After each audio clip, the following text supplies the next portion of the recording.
une série de messages, retour à la forge, et cette semaine on a été bénis. Qui a assisté à au moins une des 9 réunions de cette semaine? 10 réunions si on compte celle du jeudi, et on compte celle du jeudi. Une des 10 réunions, merci frère, dit le prédicateur de jeudi matin. Une des 10 réunions. Qui a été béni dans cette semaine par les moments que nous avons vécus? C'est vraiment... C'était une belle semaine, c'était vraiment un bon temps avec les différents prédicateurs. Je bénis Dieu pour la richesse qu'il y a dans cette église de prédicateurs, d'hommes qui vraiment portent un beau message, une belle révélation. On en a été au bénéfice, donc merci à ceux qui ont préparé ça. Merci également aux techniciens qui se sont relayés pour que ce soit rendu possible. Merci aux musiciens et aux chantres qui se sont rendus disponibles. Vraiment, encore une fois, je ne prends pas ça pour acquis. Et merci de la part de l'église. L'église vous dit merci de rendre tout ça possible.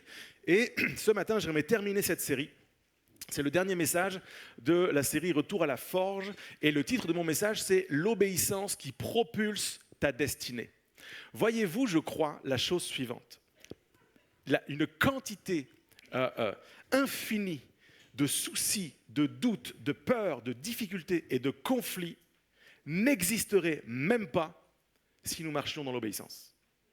Je prends un exemple. Tu décides de traverser Toulon avec ta voiture à 100 km/h. Tu as la voiture, ta voiture est capable de monter à 100 km/h et tu conduis suffisamment bien pour traverser Toulon à 100 km/h. La réalité est la suivante. Il y a de grandes chances que tu te fasses flasher. Il y a de grandes chances que ta tête percute le plafond de ta voiture parce que tu vas te manger un des ralentisseurs. Il y a de grandes chances que tu percutes quelqu'un qui traverse, qui est là, ou une voiture, etc. Il y a de grandes chances que tu te fasses arrêter par la police. Il y a de grandes chances que tu perdes ton permis, que tu payes une amende colossale et potentiellement même que tu ailles en prison. Pourquoi? Pourquoi tout ça? Parce que tu auras choisi de rouler à 100 km/h en centre-ville à Toulon. La désobéissance ferme des portes, crache l'avion, crée des soucis. L'obéissance, à l'inverse, ouvre des portes, déverrouille toutes sortes de choses. L'obéissance, c'est quelque chose qui nous irrite, c'est quelque chose qui vient nous chercher, c'est un mot qu'on n'aime pas parce que ça fait référence certainement à quelque chose qu'on a entendu dans l'enfance, dans l'adolescence, parce qu'il y a des mots comme ça qui nous piquent, qui nous embêtent, qu'on n'aime pas. Il y a des mots comme ça qui nous perturbent, qui nous volent parfois notre joie, qui se dit mais pourquoi je devrais faire ceci, pourquoi je devrais faire cela, de quel ordre je devrais obéir, pourquoi c'est pas juste. Permettez-moi de vous dire la chose suivante. Je l'ai écrit, l'obéissance est la clé qui ouvre le ciel. C'est l'arme contre laquelle Satan se trouve dépouillé et c'est l'assurance de voir Jésus combattre pour nous. En fait, il y a un enjeu spirituel avec l'obéissance. Et c'est pour ça qu'on est embêté avec l'obéissance. Parce qu'il y a quelque chose qui est plus grand que ce pourquoi on voudrait obéir. Il y a un enjeu spirituel dans l'obéissance à Christ et à sa parole. Et la forge, retourner à la forge, retourner dans la présence de Dieu, retourner dans l'atelier du divin forgeron pour se laisser modeler, suppose que nous choisissions le chemin de l'obéissance. Il faut absolument clarifier quelque chose. Des fois, les gens ne font pas la différence et c'est ça qui est perturbant. Il y a une différence fondamentale entre obéir et l'obéissance. Obéir, c'est faire ou ne pas faire. L'obéissance, c'est être, exclusivement. Jésus s'est rendu obéissant jusqu'à la mort. Et nous sommes appelés, non pas à obéir, mais à devenir obéissants. Est-ce qu'il y a des parents dans la pièce ici? 2 scénarios. Ton fils de 13 ans ne met pas ses chaussettes sales au panier. Depuis 28 jours, tu as décidé de faire grève du ramassage de chaussettes. Il y a une montagne de chaussettes, ça pue la chaussette, il y a des animaux qui commencent à émerger de cet endroit, tu en peux plus, et il y a une colère qui monte dans ton être, que tu as tout fait pour contenir, tu es allé à la forge, tu as prié pour que la colère disparaisse, elle n'est pas disparue, et tu décides de faire obéir cet enfant de 13 ans. Tu vas régler le problème pour un instant. Mais ce que tu veux en réalité, c'est pas le faire obéir, c'est qu'il devienne obéissant, qu'il comprenne qu'il est quelqu'un avec des responsabilités et des devoirs dans la maison, et que ces choses-là le fassent se mettre en mouvement afin que l'empire des chaussettes sales soit transféré dans le panier de linge, de cette machine qu'il ne fera même pas. Mais c'est une première étape, le chemin de l'obéissance, qui déverrouille une bonne soirée à la maison, qui déverrouille tellement de choses, de possibilités dans un foyer. Le chemin de l'obéissance. Obéir, c'est faire. Obéissance, c'est être. Obéir n'a pas de futur. Parce qu'il y a toujours un moment où je vais m'affranchir de la peur de prendre une correction. Il y a toujours un moment où j'en ai marre. Il y a toujours un moment où je ne vois pas de sens. Donc je vais arrêter d'obéir. Puis je vais faire mon rebelle. Parce que moi, je suis un rebelle. Parce que moi je suis un Français déjà de base. Obéir. L'obéissance me parle d'un homme ou d'une femme qui est mature spirituellement, qui a accepté qu'il y ait un chemin qui se fasse dans son âme, qui a accepté avec humilité qu'il ne sait pas tout, que celui qui est le chemin, la vérité et la vie connaît le chemin, la vérité et la vie qu'il faut emprunter. Obéir finit par nous épuiser complètement. L'obéissance, à l'inverse, nous réveille, nous maintient actifs. L'obéissance touche à quelque chose qui est profondément en nous. J'ai écrit ceci, obéir parle de contrainte, l'obéissance parle de transformation. Pensez-vous que le Dieu qui nous aime, qui a créé le ciel et la terre, veuille nous faire obéir? Des fois, les gens pensent comme ça. Et dans l'église, des fois, les gens pensent comme ça. Non, Dieu, c'est juste fais pas. Prends pas. Touche pas. Et ça ramènerait à un Dieu, le Père, qui voudrait juste nous faire obéir, comme peut-être notre Père sur la terre a tenté de nous faire obéir. Il y a toujours une espèce de peur que si je n'obéis pas, je vais me prendre une fessée. Non. Dieu le Père sait que même si le chemin est plus long, même si c'est plus complexe, même si ça prend plus de temps, le chemin, c'est le chemin de l'obéissance. Christ s'est rendu obéissant jusqu'à la mort, même la mort de la croix. Dieu ne veut pas nous faire obéir, Dieu veut nous transformer, afin qu'on devienne des gens obéissants, que ce soit notre être intérieur. Je comprends le pourquoi, alors je rentre dans une vie d'obéissance. Je vais suivre le chemin. Il est resserré, il est étroit, mais il mène à la vie. Donc j'emprunte ce chemin. Je sais que c'est le bon chemin, donc je marche sur le chemin que Jésus a pour moi. La bonne nouvelle, parce qu'il y a une bonne nouvelle avec tout ça, c'est que Dieu ne peut pas nous demander de devenir obéissants sans intervenir dans notre être intérieur pour qu'on le devienne. Ézéchiel 36, verset 25. Je répandrai sur vous une eau pure et vous serez purifiés. Je vous purifierai de toutes vos souillures et de toutes vos idoles. Je vous donnerai un cœur nouveau et je mettrai en vous un esprit nouveau. J'ôterai de votre corps le cœur de pierre et je vous donnerai un cœur de chair. Je mettrai mon esprit en vous et je ferai en sorte que vous suiviez mes ordonnances, que vous observiez et pratiquiez mes lois. Vous habiterez dans le pays que j'ai donné à vos pères et vous serez mon peuple et je serai votre Dieu. La boucle est bouclée. Quelqu'un peut dire Amen spontanément. Ce texte nous parle d'être, d'une transformation d'un cœur qui est dur, qui est fermé, qui est sec, qui va se contenter d'obéir en râlant ou de s'affranchir. Et que Dieu vient changer. Clac, retour à la forge. Seigneur, je suis tellement souvent le gars qui cherche juste à obéir ou à s'affranchir. Seigneur, je veux ce cœur nouveau. J'ai besoin de cette transformation encore et encore. Je ne veux pas résister au changement. Je ne veux pas résister au chemin. Je ne veux pas résister à ce que tu as prévu. Je ne veux pas résister à ta parole. Je ne veux pas résister à ce que tu veux faire en moi et à travers moi. Je veux devenir quelqu'un qui est obéissant. Alors ce matin, j'aimerais vous parler d'un homme qui a vécu ces différentes étapes et qui est à la fois un bon exemple et un mauvais exemple. Quelqu'un qui commence bien et qui finit mal. Mais son histoire nous sert d'exemple et j'espère qu'à la fin de ce message, tout le monde dira « Seigneur, transforme-moi, je veux être cet homme, cette femme, ce disciple obéissant ». On va lire l'histoire, plusieurs portions de l'histoire de la vie de Saül, et je vous emmène pour ça dans le premier livre de Samuel au chapitre 9. Je lis pour vous. Il y avait un homme de Benjamin, c'est une tribu nommé Kis, fils d'Abiel, fils de Tséror, fils de Bécorat, fils d'Apiach, fils d'un Benjamite. C'était un homme fort et vaillant. Il avait un fils du nom de Saül, jeune et beau, plus beau qu'aucun des enfants d'Israël, et les dépassant tous de la tête. Les ânesses de Kis, père de Saül, s'égarèrent, et Kis dit à Saül son fils, « Prends avec toi l'un des serviteurs, lève-toi, va et cherche les ânesses. » Il passa par la montagne d'Éphraïm, traversa le pays de Shalisha sans les trouver. Ils passèrent dans le pays de Shalim, et elles n'y étaient pas. Ils parcoururent le pays de Benjamin, et ils ne les trouvèrent pas. Ils étaient arrivés dans le pays de Tsuf, lorsque Saül dit à son serviteur qui l'accompagnait, « Viens et retournons de peur que mon père, oubliant les ânesses, ne soit en peine de nous. Le serviteur lui dit, voici, il y a dans cette ville un homme de Dieu, c'est un homme considéré, tout ce qu'il dit ne manque pas d'arriver. Allons-y donc, peut-être nous fera-t-il connaître le chemin que nous devons prendre. Tu as raison, viens, allons. Et ils se rendirent à la ville où était l'homme de Dieu. Première pensée que j'aimerais apporter ce matin, c'est que Saül porte en lui tous les ingrédients de la bénédiction.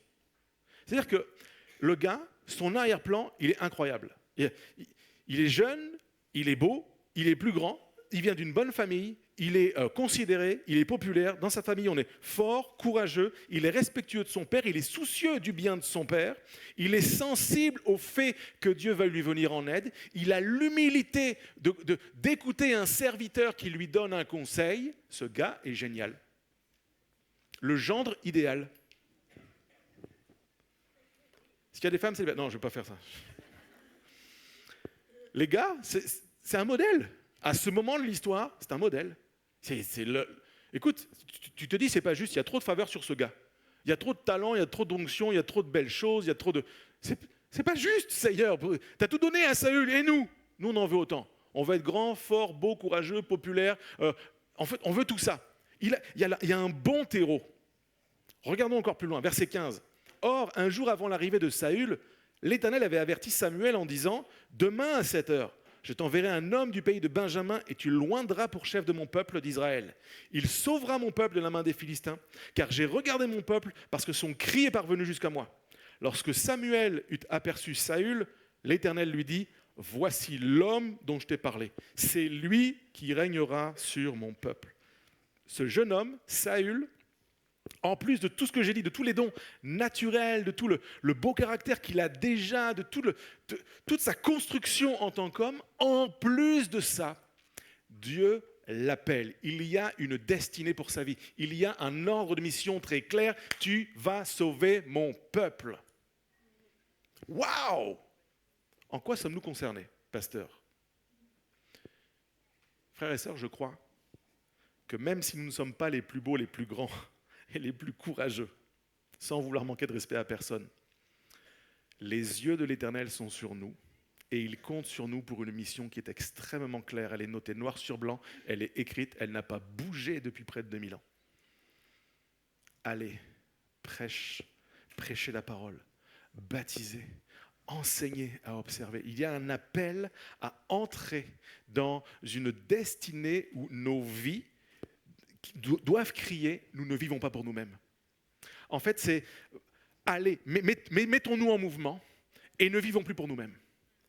Soyons des témoins, des ambassadeurs, prêchons Christ, affichons Christ. Et je crois, frères et sœurs, que là où tu es placé, dans ton travail, dans tes études, dans ton quartier, dans ta famille, dans ton couple, avec les enfants que tu as, avec les parents que tu as, quel que soit l'endroit, c'est ton champ de missionnaire. C'est l'endroit où Dieu t'a appelé. C'est l'endroit où tu portes la mission, où tu incarnes Christ, où tu portes les valeurs du royaume, où l'Éternel dit « Je t'ai choisi, je t'ai sauvé et je t'ai établi là. » Et là, tu peux vivre ta mission. Là, tu es appelé à entendre ma voix qui dit « Je n'ai pas changé, ce n'est pas réservé à une brigade d'élite, ce n'est pas réservé à des pasteurs, ce n'est pas réservé à certaines églises, ce n'est pas dans un autre contexte que ça peut se passer, c'est ici et c'est maintenant. Va, prêche la parole, baptise, enseigne, communique les choses du royaume. Ne vis plus pour toi, vis pour le royaume de Dieu. C'est ça, être un disciple de Jésus. Et j'espère que vous êtes avec moi, c'est ce que nous voulons être. C'est ce que nous voulons être, frères et sœurs. Comment peut-on vivre ça? Comment peut-on entrer dans... C'est pas parce que Saül l'entend, c'est pas parce que c'est prononcé par Samuel que c'est suffisant. C'est pas le fait de le dire qui règle le dossier. C'est pas parce que notre tête le comprend que tout est réglé. J'ai écrit ceci, il faut réaliser qui on est avant de commencer à faire. Parce que je crois de tout mon cœur que ce n'est pas ce que l'on fait qui détermine qui on est, mais c'est qui on est qui détermine ce que l'on fait. Je vais le redire, parce qu'il y en a qui se sont embrouillés là. Ce n'est pas ce qu'on fait qui détermine qui on est, c'est qui on est qui détermine ce que l'on fait. Qui sommes-nous? Nous sommes des fils et des filles du Dieu vivant, sans aucune forme d'arrogance, sans aucune forme d'orgueil déplacé. Nous sommes des pécheurs sauvés par grâce que Dieu a choisis et établis pour être les modèles de cette génération. pour porter un message différent, pour incarner une vie différente. Donc, Seigneur, j'entends ce que je suis. Tu me rappelles ce matin qui je suis. Je suis ton fils, je suis ta fille, et je suis en mission ici-bas. Je ne vis pas pour moi, je ne vis pas pour accumuler, acquérir, devenir plus populaire, plus grand. Ce n'est pas mon objectif de vie. Et si tu me permets de devenir plus grand, plus fort, plus riche, plus beau, eh ben, tant mieux, mais ce n'est pas mon objectif de vie. Mon objectif est d'être un homme, une femme qui marche dans le projet que Dieu a pour lui et qui répond à cet appel, à cette mission d'être un communicant de la grâce, de la vie qui vient d'en haut. La deuxième pensée que j'aimerais développer ce matin, l'obéissance n'est pas le résultat du changement, c'est le processus du changement. Beaucoup pensent que, Seigneur, tu vas tout faire, parce que j'ai lu Ézéchiel 36, tu vas changer mon cœur, clac, clac, opération du cœur, dossier réglé, je repars. C'est un langage imagé. Dieu va pas, si tu veux vivre ces choses, allonge-toi sur la table, je vais chercher un scalpel, on va t'ouvrir, puis on va croire que Dieu va venir changer ton cœur. C'est un langage imagé. C'est un travail que Dieu veut faire à l'intérieur, dans l'invisible.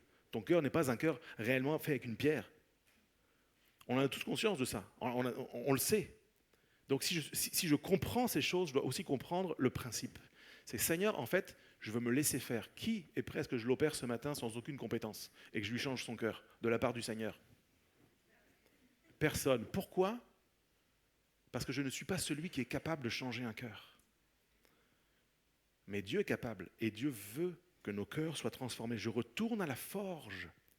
Et le début du changement, le début du travail, c'est j'obéis à l'idée, je me rends obéissant et je comprends que je ne pourrais pas aller plus loin, je ne pourrais pas vivre pleinement ce que Dieu a pour moi sans courber ma volonté à la sienne. 3 jours de prière, 10 réunions, 3 jours et demi de prière, 10 réunions. L'objectif n'est pas d'incliner le cœur de Dieu à ma volonté. L'objectif, c'est d'incliner mon cœur à la volonté de Dieu. Retour à la forge. Seigneur, c'est ça le chemin de l'obéissance. Travaille mon cœur. Sonde-moi, ô Dieu. Regarde si je suis sur une mauvaise voie. Et conduis-moi sur la voie de l'éternité. Merci Dieu de la bénédiction. Mais je veux veiller à ce que mon cœur puisse être transformé. Je veux que tu puisses travailler et je vais avancer volontairement et sans contrainte dans le projet que tu as pour moi. Je ne sais pas où ça va me mener, je ne mesure pas les contours, mais je me tiens disponible. Seigneur, fais ton œuvre dans ma vie, je vais arrêter de résister. Je vais arrêter de résister. On poursuit notre lecture, 1 Samuel 10. Samuel prit une fiole d'huile qu'il répandit sur la tête de Saül, il l'embrassa et dit, l'Éternel ne t'a-t-il pas oint pour que tu sois le chef de son héritage ? Aujourd'hui, après m'avoir quitté, tu trouveras 2 hommes près du sépulcre de Rachel sur la frontière de Benjamin à Tseltsash. Ils te diront, les ânesses que tu es allé chercher sont retrouvées, et voici ton père ne pense plus aux ânesses, mais il est en peine de vous et dit, que dois-je faire au sujet de mon fils ?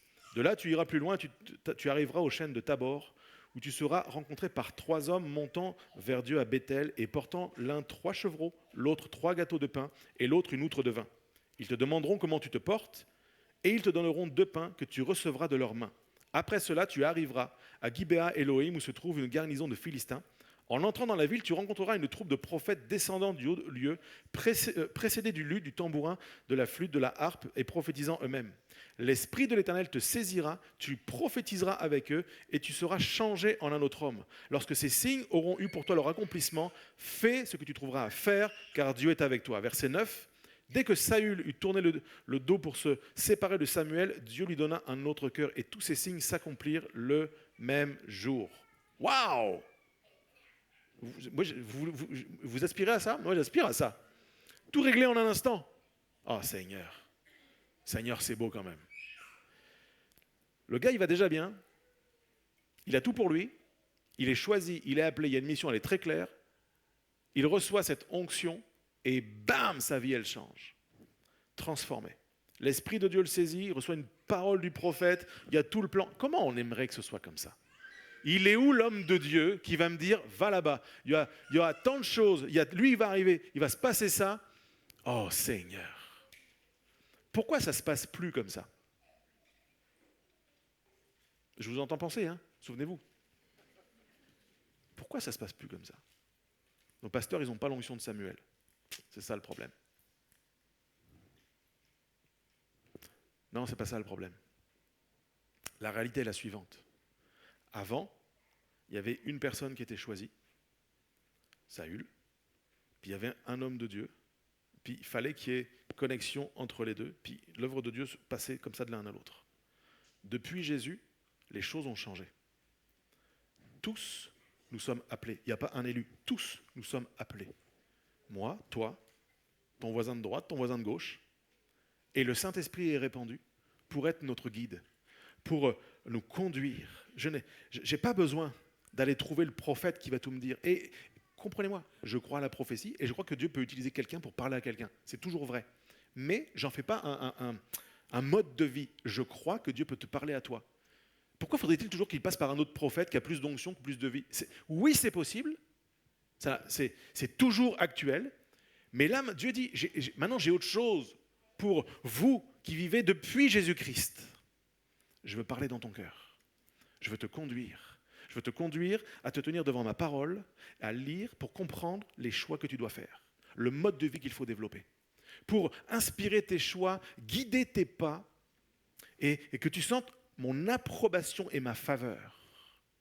Et la différence d'avec Saül, c'est que les choses ne se font pas en un instant. Et ça demande de venir à la forge. Ça demande de dire, Seigneur, travaille mon cœur. Et plus je vais le faire, et je t'encourage, frère, sœur, à le faire au quotidien, à prier dans ce sens au quotidien, à chercher la volonté de Dieu au quotidien, pour tous les domaines de ta vie, ton couple, ton célibat, le travail, les études, les choix, les finances, les loisirs, ton implication à l'église, ton implication à l'extérieur de l'église, pour tout ce qui peut faire ta vie. Seigneur, est-ce que je suis sur le bon chemin? Est-ce que mon cœur est pur par rapport à ce que je fais? Saül, il y a une chose que nous pouvons imiter. Saül a reçu cette parole. Saül a entendu, il a choisi de croire. Et j'ai écrit ceci, quand je choisis de croire, le verrou des impossibilités saute. Quand je prends ce que Dieu dit au sérieux, il opère le changement en moi, là où je ne peux pas aller. Ça par contre, c'est quelque chose qui n'a pas changé. Quand je dis Seigneur, je me présente devant toi, change mon cœur, travaille-moi, fais tomber les faux raisonnements, les croyances qui me limitent, les choses qui m'empêchent de vivre pleinement la vie en toi, alors là, je suis dans l'obéissance. Et Dieu est en train de travailler pour que je sois encore plus dans l'obéissance et plus en résistance. Je crois ceci, Jésus est l'auteur et le rémunérateur de notre foi. Il la dépose en nous et il la fait grandir.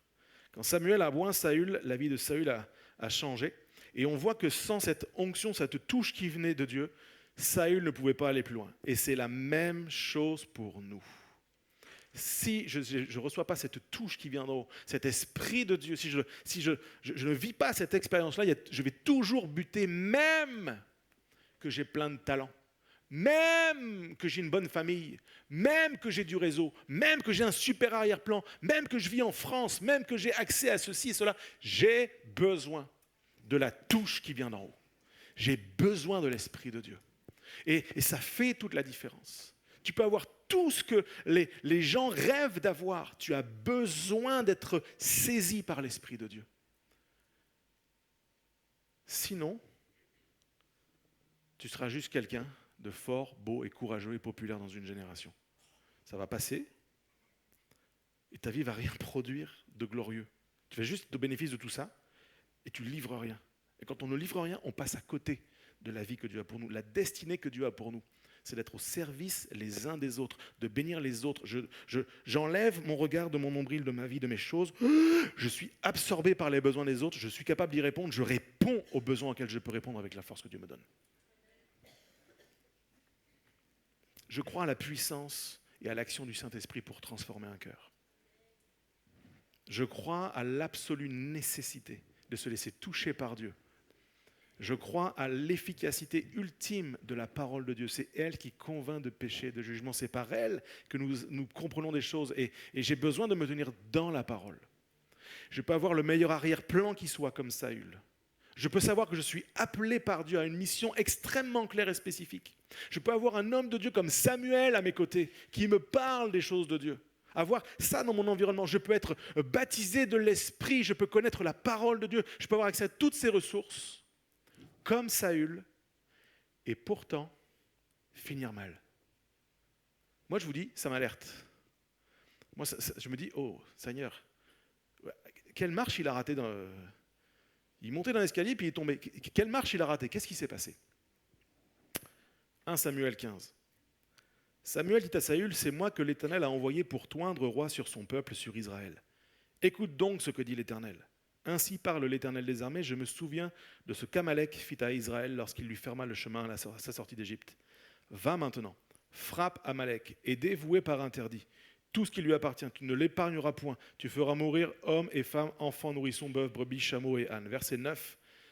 Mais Saül et le peuple épargnèrent Agag et les meilleures brebis, les meilleurs bœufs, les meilleures bêtes de la seconde portée, les agneaux gras et tout ce qu'il y avait de bon. Ils ne voulurent pas le dévouer par interdit, et ils dévouèrent seulement tout ce qui était méprisable et chétif.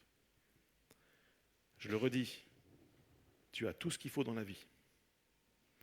Bon arrière-plan, bonne famille, du réseau en pagaille, de l'influence, tu es populaire, tu es choisi par Dieu, tu as un homme de Dieu comme Samuel qui parle dans le creux de ton oreille, qui te donne la bonne direction, tu reçois la pensée de Dieu, ton cœur a été transformé, tu as vécu une métamorphose, tu es allé à la forge, tu es rentré dans ce que Dieu voulait.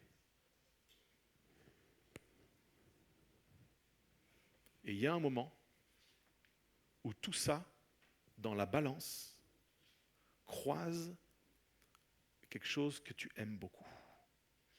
Quelque chose qui te donne le sentiment que est-ce que ça vaut la peine encore d'être obéissant? La tentation du compromis. Cette tentation nous guette toutes et tous. On passe toutes et tous à un moment de notre vie par le compromis. Alors que Dieu lui accorde des victoires, que Dieu marche devant lui, que Dieu lui donne du succès, que sa vie prend une ampleur, son leadership prend une ampleur. Il y a une résonance incroyable dans sa génération. Alors qu'il a tout pour que ça fonctionne. Il sait que Dieu est avec lui, la main de Dieu est sur lui. Et il va commencer à croire qu'il peut dealer, qu'il peut négocier avec les principes bibliques, avec la parole de Dieu, avec la pensée qui vient de Dieu. Il va commencer à négocier. Ce piège, il est tombé dedans, comme les uns et les autres, nous sommes déjà tombés dedans ou nous pouvons tomber dedans. Dieu a été très clair. Tout ce qui vient d'Amalek, tu le fais disparaître. Et que l'on comprenne bien, parce que je sais que ce texte est dur. Si je devais le transposer pour nous aujourd'hui, okay, on va essayer de le ramener en 2024. Vous êtes d'accord avec ça? Amalek me parle de toute la pensée de ce monde, de cette génération qui va à l'encontre de la pensée de Dieu. Tous les codes moraux, toute l'idolâtrie, toute l'arrogance, tout l'orgueil d'une génération, toute l'envie d'écraser l'autre, d'épater l'autre, d'en montrer toujours plus à l'autre. Toute cette envie-là, ça c'est la pensée de Amalek. Les choses, j'aime les choses, je veux plus de choses, je veux qu'on me reconnaisse pour tout ce que j'ai pu accomplir, faire et avoir. Regardez comme on est bien, Amalek. Amalek. Amalek, c'est également débarrasse-toi de ton Dieu. Pourquoi? Parce que tu es ton propre Dieu. Mets Dieu à l'arrière. C'est plus si important de mettre la parole de Dieu devant nos choix. Je fais mes choix et Dieu est toujours quelque part dans le paysage. C'est la pensée d'Amalek. Et Dieu dit clairement à Saül et à nous, fais disparaître Amalek de ta vie. Tu as le bon arrière-plan, les dons naturels, l'Esprit de Dieu. Tu as la mission, tu es en connexion avec moi. Fais disparaître Amalek de ta vie. Est-ce que tu vas te rendre obéissant jusqu'à faire disparaître Amalek de ta vie? Ou est-ce que tu vas être un disciple qui a le bon arrière-plan, les bonnes ressources, les choses, l'intelligence spirituelle, l'appel de Dieu, l'espace pour vivre l'appel, toutes sortes de choses, de positions, de leadership, de réseau, de moyens techniques, financiers, humains, que sais-je, mais qui va refuser de retourner à la forge pour que son cœur soit purgé d'Amalek. Détruit, fais mourir ce qui vient d'Amalek. Saül voit le bétail, il voit les bonnes choses. Et la folie de cette histoire, c'est que Saül est roi. Donc il a déjà tout. Tu ne peux pas enrichir un roi. Tu ne peux pas enrichir quelqu'un qui a tout. Et frères et sœurs, nous avons tout pleinement en Jésus-Christ. Le- le- le- la voiture de plus, la maison de plus, la pièce de plus, le truc de plus, la chose de plus, le truc de plus ne peut pas t'enrichir plus. Parce que nous avons tout pleinement en Jésus-Christ. Il nous enrichit, il nous fait grâce. Si on cherche d'abord son royaume et sa justice, toutes choses nous sont données par-dessus. C'est lui qui nous enrichit. Je ne prêche pas contre les biens matériels, je ne prêche pas contre la progression sociale, je ne prêche pas contre ça. Je prêche contre Amalek. Je prêche pour l'obéissance à la parole de Dieu, à l'ordre divin. Fais mourir Amalek. Fais mourir Amalek. J'écris ceci, il y a toujours un moment où notre obéissance est testée, ce moment où Dieu nous dit non à ce qui nous paraît être une bénédiction, une opportunité. Ne cédons pas, soyons obéissants et suivons sa direction. Saül s'est détourné de l'ordre divin pour s'enrichir. Saül a choisi son confort plutôt que l'obéissance. Saül a choisi de faire taire la voix de Dieu qui l'appelait, qui était très claire et qui lui disait. Est-ce qu'il n'y a pas des fois, frères et sœurs, honnêtement, où on est comme ça, dans un domaine ou dans un autre? Et on se rassure, je mène des victoires, je suis baptisé du Saint-Esprit, je suis établi, je suis connu. Frères et sœurs, est-ce qu'il n'y a pas des fois où on marche dans le compromis et où la pensée de faire mourir Amalek, on l'a mise dans un tiroir parce qu'on a vu ce qui allait être bon pour nous, ce qui allait pouvoir nous enrichir et flatter notre ego, flatter nos choses, flatter notre envie, flatter notre orgueil. J'ai réussi, je peux montrer ça. En fait, Saül, quand il est rentré avec toutes ces bêtes-là et les veaux gras et ceci et cela, il a dû en impressionner quelques-uns quand même. T'as vu, je me bats, je remporte des victoires. Je réussis dans mon travail, je réussis dans ma mission, je réussis pourquoi? Parce que je suis un homme de Dieu, moi. Moi, tu vois, c'est Dieu qui me bénit. T'as vu ça? Cette bénédiction-là, c'est pas une bénédiction en fait. Ça, c'est ce que Dieu veut que tu n'aies pas. Et toi, tu l'étales comme si Dieu était fier. Seigneur, fais-moi grâce, je ne veux pas être comme ça. Seigneur, sonde-moi, je prêche à Jérémie ce matin. Sonde Jérémie, connais le cœur de Jérémie, regarde si Jérémie s'il est sur une mauvaise voie et conduis Jérémie sur la voie de l'éternité. Et ma prière, mon frère, ma sœur, c'est que tu en fasses autant. Prie pour moi et prie pour toi. Prie que Seigneur, on n'ait pas le goût d'obéir, puis de désobéir. Rends-moi obéissant, Seigneur. Rends-moi obéissant et quand tu dis ne prends pas, je sais que c'est pour mon bien, alors je ne négocie pas. Ne prends pas ce chemin de vie, tu sais que ce n'est pas le bon. Oui, mais Seigneur, je crois que... Non, c'est pas le bon. Non, mais c'est une bénédiction. Non, c'est pas une bénédiction. Je dis non. Quand Dieu dit non, c'est pour notre bien. Il y a des fois où quand tu dis non, c'est pour le bien parce que tu sais. Je me souviens que mon fils Baptiste, quand il avait 7 ans, il voulait absolument, pour son anniversaire, on lui offre un fusil pour aller tuer des lapins dans la forêt. Je suis le père. Tu peux faire tous les caprices que tu veux, tu peux te rouler en boule, tu peux exploser si tu veux. Je ne t'offrirai pas de fusil. Pourquoi? Je sais ce qui est bon. Pour les lapins et pour toi. Frères et sœurs, si Dieu dit ne prends pas ce qui vient d'Amalek, pourquoi des fois on se comporte comme des enfants de 7 ans qui veulent un fusil pour aller tuer les lapins dans la forêt? Le Père ne lâche pas. Le Père responsable ne lâche pas. Il sait ce qui est bon. Et peut-être vous en doutez, vous dites, mais ouais, pasteur, il a épargné des bêtes. C'est pas grave. Ça ne peut pas être grave. Lisons la suite de l'histoire. 2 Samuel, chapitre 1er. Après la mort de Saül, David, qui avait battu, qui ça? Les Amalécites, était depuis 2 jours revenu à Tsiklag. Le 3e jour, un homme arriva du camp de Saül, les vêtements déchirés et la tête couverte de terre. Lorsqu'il fut en présence de David, il se jeta par terre et se prosterna. David lui dit, « D'où viens-tu » Il lui répondit, « Je me suis sauvé du camp d'Israël. » David lui dit, « Mais que s'est-il passé? Dis-moi donc. » Et il répondit, « Le peuple s'est enfui du champ de bataille, et un grand nombre d'hommes sont tombés et ont péri. Saül même et Jonathan son fils sont morts. » David dit au jeune homme qui lui apportait ces nouvelles, « Comment sais-tu que Saül et Jonathan son fils sont morts ?» Et le jeune homme qui lui apportait ces nouvelles répondit, « Je me trouvais sur la montagne de Gilboa, et voici Saül s'appuyait sur sa lance, et voici les chars et les cavaliers étaient près de l'atteindre. S'étant retourné, il m'aperçut et m'appela. Je dis, me voici. Et il me dit, qui es-tu? Je lui répondis, je suis Amalécite. Et il dit, approche donc et donne-moi la mort, car je suis pris de vertige, quoique encore plein de vie. Je m'approchai de lui, je lui donnai la mort, sachant bien qu'il ne survivrait pas à sa défaite. J'ai enlevé le diadème qui était sur sa tête et le bracelet qu'il avait au bras, et je les apporte ici, à mon Seigneur. » J'ai invité les musiciens à s'approcher. Je termine ce message et je voudrais juste qu'on comprenne ce qui s'est passé et en quoi ce texte, ce récit, doit nous donner envie de retourner à la forge. Écoutez bien. Le temps passe, Saül doit livrer d'autres batailles. Le prophète, l'homme de Dieu, le messager est venu lui parler, il sait ce qu'il doit faire, mais il s'endurcit. Il résiste. Il ne veut pas obéir. Plutôt que de devenir obéissant, il ne veut pas obéir. Il résiste à la pensée de Dieu. Il n'a pas tué tout ce qui venait d'Amalek. Il a laissé Amalek survivre. Saül a bien commencé, il finit mal. Pourquoi ? Parce qu'à un moment donné dans sa vie, alors qu'il a l'accès à toutes les ressources, alors que tout est pourvu, que c'est clair, c'est net, c'est limpide, c'est extrêmement précis,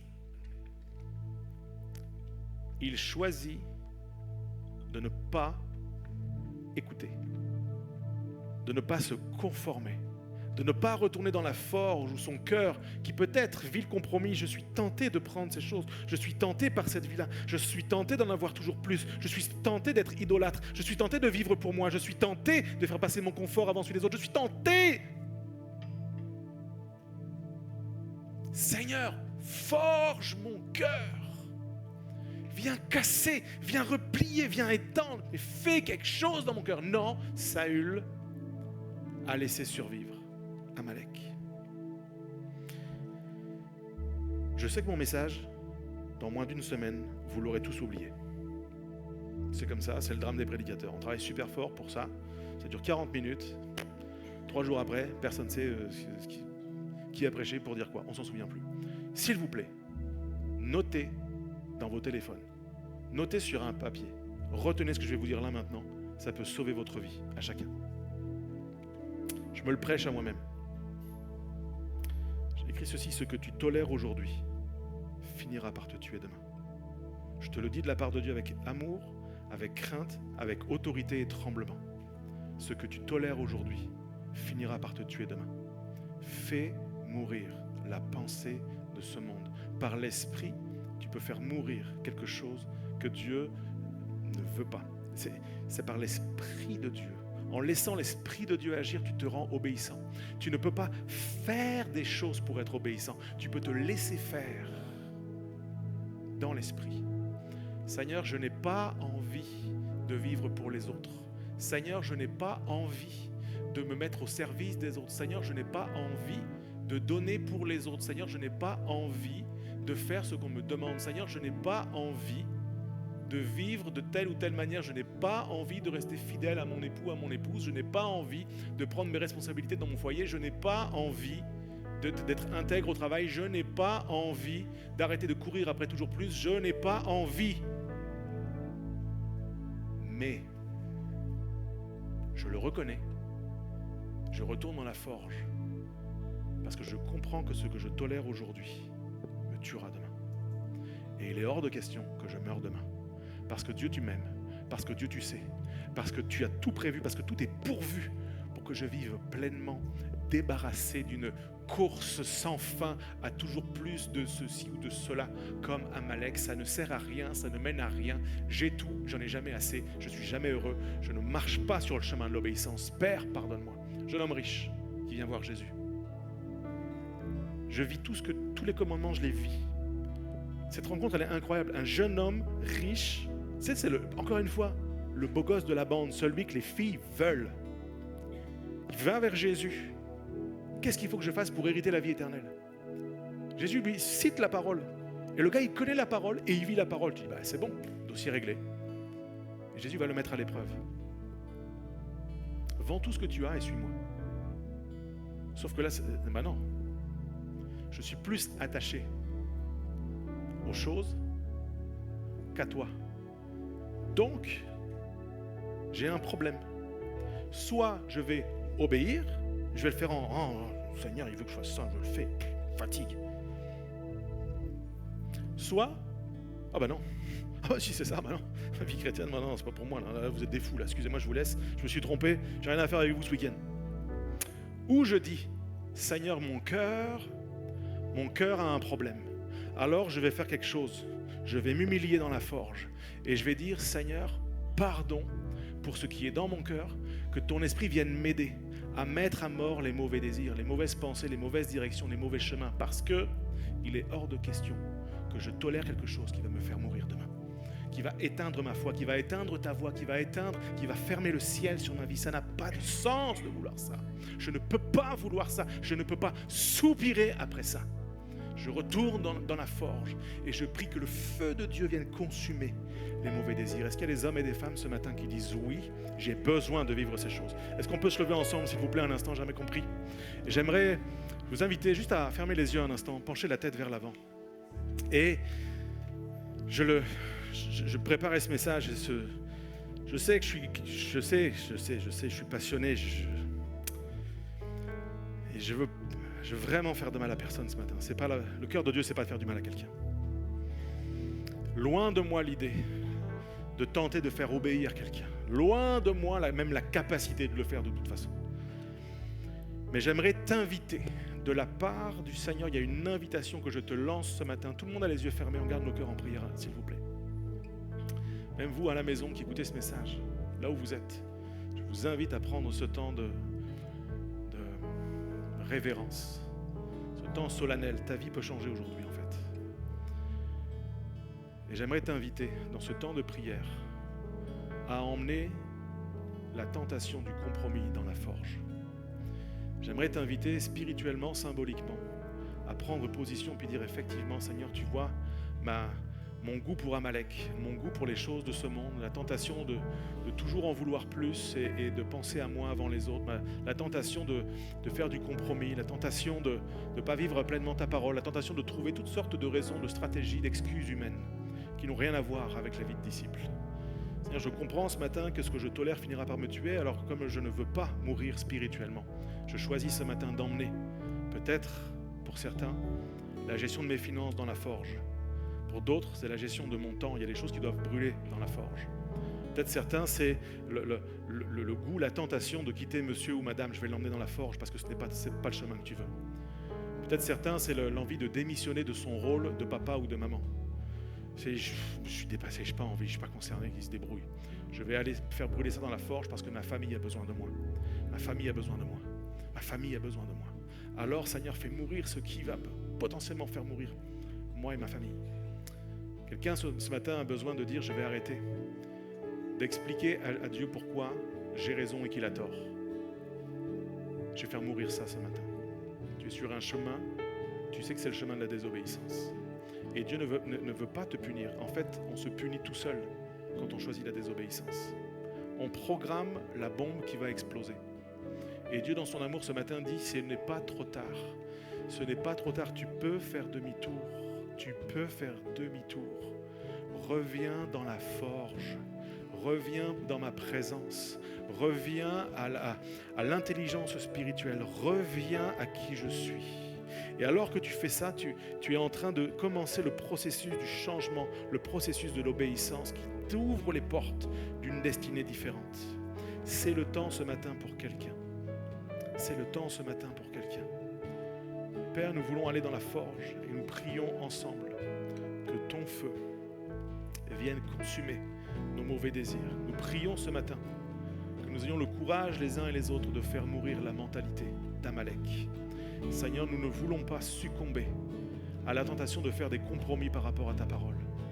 Tu nous appelles, Seigneur, à ne pas vivre pour nous-mêmes, à vivre pour toi en nous mettant au service des autres. Tu nous appelles, mon Dieu, à être vivants pour les autres, à être des ambassadeurs du royaume, à dépendre des ressources du royaume. Tu nous appelles ce matin à la générosité. Tu nous appelles ce matin à l'engagement. Tu nous appelles ce matin à la consécration. Tu nous appelles ce matin à considérer que le royaume est plus important que notre royaume. Ton royaume, Seigneur, dans nos vies. Ce matin, nous te prions ensemble. Est-ce que ce matin, l'Église, tu peux chanter avec l'équipe de louange et avec moi? Que ton feu, c'est ce dont j'ai besoin. Viens consumer ce matin ce qui me consume. Je reviens à l'essentiel. Chante-le comme une prière. où tes mots sont éternels. Devant toi mes craintes disparaissent. Oh, je n'ai pas peur de ta présence ce matin. Je n'ai pas peur. Je ne suis pas là pour obéir. Tout ce qui éteint ta voix, Je le déclare par la foi. n'a plus de pouvoir sur moi. Et là, Je m'élance au cœur de ta présence. je viens dans ta présence. Plus précieux que l'or, je désire encore Dis-le. de ton feu. Je veux ce feu, Seigneur Jésus. Tu ravives en moi la passion pour ton feu. Oh Seigneur, renouvelle cette passion pour ton feu, pour les choses de l'esprit. Remplis-moi, je veux plus de ton feu. Tu ravives en moi la passion pour ton feu. Ravive ces choses-là dans ma vie, Seigneur. C'est ma prière. Remplis-moi. Je me tiens dans ta maison. Je viens adorer ton nom. C'est là que ça se passe. Tes bontés pour moi se renouvellent. Et alors que je viens dans ta présence, tes bontés sont renouvelées. Oh, tout ce qui nous éloignait, par ta grâce est consumé. Sois élevé ici comme au ciel. Plus précieux que l'or, je désire encore. Plus précieux que l'or, je désire encore de ton feu. Tu ravives en moi la passion pour ton feu. Viens et remplis-moi, je veux plus de ton feu. Tu ravives en moi la passion pour ton feu. Viens et remplis-moi, je veux plus de ton feu.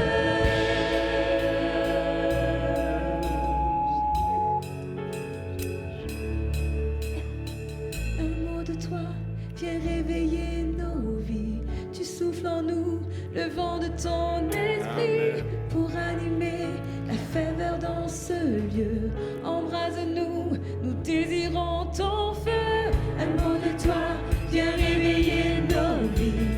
Tu souffles en nous le vent de ton esprit. Pour animer la ferveur dans ce lieu. Embrase-nous, nous désirons ton feu. Un mot de toi vient réveiller nos vies. Tu souffles en nous le vent de ton esprit. Pour animer la ferveur dans ce lieu. Embrase-nous, nous désirons ton feu. Tu ravives en moi la passion pour ton feu. Viens et remplis-moi, je veux plus de ton feu.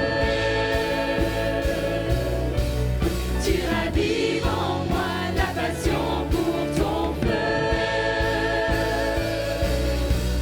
Viens et remplis-moi, je veux plus de ton feu. Seigneur, c'est notre prière ce matin. C'est notre prière, Seigneur. Seigneur, merci parce que en toi tout n'est que grâce. Merci mon Dieu parce que ce matin tu n'es pas le Père qui veut nous faire obéir. Tu nous expliques le pourquoi nous choisissons de nous rendre obéissants. Merci pour la douceur avec laquelle tu nous traites. Merci pour la bienveillance avec laquelle tu nous traites. Merci pour l'accueil que tu nous fais dans la forge. Merci parce que tu nous transformes chaque jour pour que nous marchions de gloire en gloire. Seigneur, pas de défaite en défaite, pas de catastrophe en catastrophe, pas de déception en déception, mais de gloire en gloire, de progrès en progrès. Alors ce matin, Père, avec l'Église, nous voulons te dire merci. Merci pour qui tu es, merci pour ton feu, merci pour la passion que tu renouvelles en nous, merci parce que tu parles dans nos vies, merci parce que tu nous permets de marcher dans l'obéissance sur le chemin resserré. Merci Jésus d'être le chemin, la vérité et la vie. Nous te bénissons et t'adorons. Ce matin, nous avons prié, Père, dans le nom de Jésus, et que l'Église qui le croit puisse dire Amen, Amen et Amen, Amen. Un mot de toi vient réveiller nos vies. Tu souffles en nous le vent de ton esprit pour animer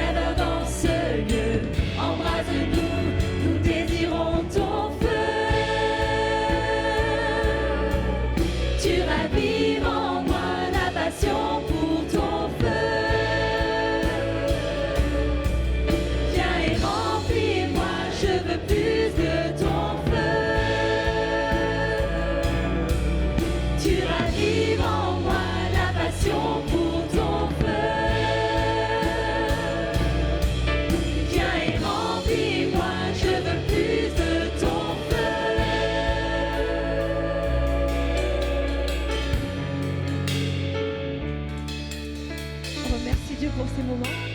On vous souhaite un bon retour à chacun, un bon dimanche et à bientôt.